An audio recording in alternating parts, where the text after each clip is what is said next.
Assalamualaikum murid-murid. Okey, hari ni cikgu nak ajar cara mengedit video. Kita gunakan aplikasi CapCut untuk edit video dan kita search, yang pertama kita search video presentation template. Okey, kita tunggu sekejap. Okey, kat sini kita boleh tengok ada pelbagai jenis template untuk video presentation, video persembahan. Okey, yang ini macam menarik. Okey, kita cuba tengok yang lain dulu. Jap, cikgu nak tengok.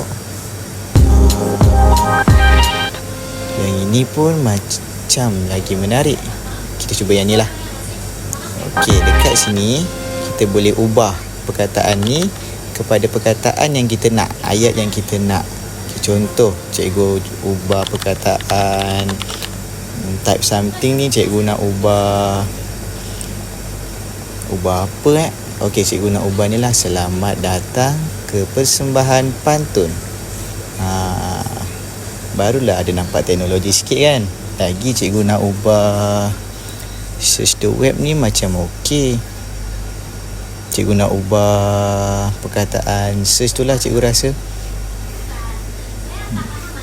Sebab perkataan search ni kan macam kat Google kan. Cikgu nak ubah mari berpantun. Cikgu nak kecilkan sikit. Baru cantik. Okey, cuba kita tengok macam mana lepas dah siap.